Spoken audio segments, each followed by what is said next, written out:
டெல்லியில் நிலநடுக்கம் உணரப்பட்டது தொடர்பாக நமது செய்தியாளர் ஸ்டீஃபன் தடும் கூடுதல் தகவல்களை இப்போது கேட்கலாம். ஸ்டீஃபன், சொல்லுங்க, டெல்லியில் நிலநடுக்கம் எத்தனை மணிக்கு உணரப்பட்டது? எந்தெந்த பகுதிகளில் நிலநடுக்கம் உணரப்பட்டது? ஸ்டீஃபன், டெல்லியில எத்தனை மணிக்கு இந்த நிலநடுக்கம் உணரப்பட்டது? எந்தெந்த இடங்களெல்லாம் உணரப்பட்டதுன்னு சொல்லுங்க. வணக்கம் அனிதா. சரியாக 12:35 மணி அளவில் டெல்லி மற்றும் டெல்லிக்கு அருகே உள்ள வட மாநிலங்களான உத்தரப்பிரதேசம், மேற்கு வங்காளம், அதேபோன்று பீகார் உள்ளிட்ட மாநிலங்களில் நிலநடுக்கம் உணரப்பட்டதாக தகவல்கள் கிடைத்திருக்கிறது. நேபாளில் ஏப்ரல் 25ஆம் தேதி ஏற்பட்ட நிலநடுக்கத்தில் 8000 பேர் உயிரிழந்தனர்.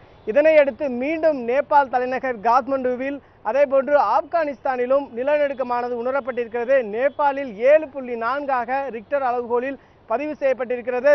இதனையடுத்து தற்போது டெல்லியில் இருக்கக்கூடிய முக்கியமான பகுதிகளில் வசிக்கக்கூடிய அடுக்கு மாடி கட்டிடங்களில் வசிக்கக்கூடிய அனைவரும் பாதுகாப்பான இடத்திற்கு தற்போது விரைந்திருக்கின்றனர். குறிப்பாக அருகே இருக்கக்கூடிய பூங்காக்களில் தற்போது அனைவரும் நின்று கொண்டிருக்கின்றனர். அப்படிப்பட்ட ஒரு சூழ்நிலையை நம்மால் பார்க்க முடிகிறது.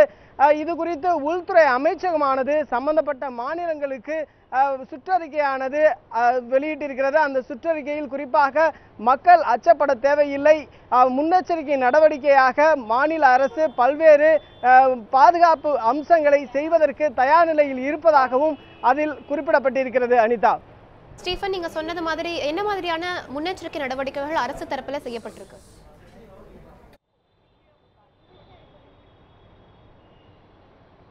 நிச்சயமாக அனிதா, முன்னெச்சரிக்கை நடவடிக்கைகளை பொறுத்தவரையில் தேசிய மீட்பு பணிக்குழுவானது, பேரிடர் மீட்பு பணிக்குழுவானது தயார் நிலையில் தற்போது இருக்கிறது. மீட்பு பணியை செய்வதற்கு எந்த நேரத்திலும் அவர்கள் தயார் நிலையில் தற்போது இருந்து வருகிறார்கள். குறிப்பாக உத்தரப்பிரதேச மாநிலத்தில் ஒரு கட்டிடமானது இடிந்து விழுந்ததில் தற்போது ஒருவர் பலியாகி இருக்கிறார். அவருக்கு அனுதாபங்களை உள்துறை அமைச்சகமானது தெரிவித்திருக்கிறது. அதேபோன்று மேற்கு வங்காள மாநிலத்திலும் ஒரு சில இடங்களில் பாதிப்புகள் ஏற்பட்டிருக்கிறது இந்த லேசான நிலநடுக்கத்தின் காரணமாக. ஆகவே அங்கு மாநில அரசு தகுந்த மீட்பு பணிக்குழுவை தயார் நிலையில் அவர்களுக்கு உதவி செய்வதற்காக அனைத்து அம்சங்களையும் செய்திருக்கிறது. டெல்லியை பொறுத்தவரையில் இந்த நிலநடுக்கமானது பாரகம்பா, முனீர்கா, அதேபோன்று லட்சுமி நகர் உள்ளிட்ட பகுதிகளில் உணரப்பட்டிருக்கிறது. ஆகவே டெல்லியை பொறுத்தவரையில் டெல்லி அரசும் தற்போது பாதுகாப்பு அம்சங்களை தீவிரப்படுத்தியிருக்கின்றன. அனிதா, அதே சூழ்நிலையில் தற்போது இங்கு நம்மோடு ஒருவர் இருக்கிறார், அவரிடம் பேசுவோம். Hi sir, at what time you felt tremors and how you felt after feeling the tremors? Hindi जो आज ये अर्थक्वेक आया है, ये अर्थक्वेक वेरी डेंजरस 7.2 रिक्टर पैमाने पर में था।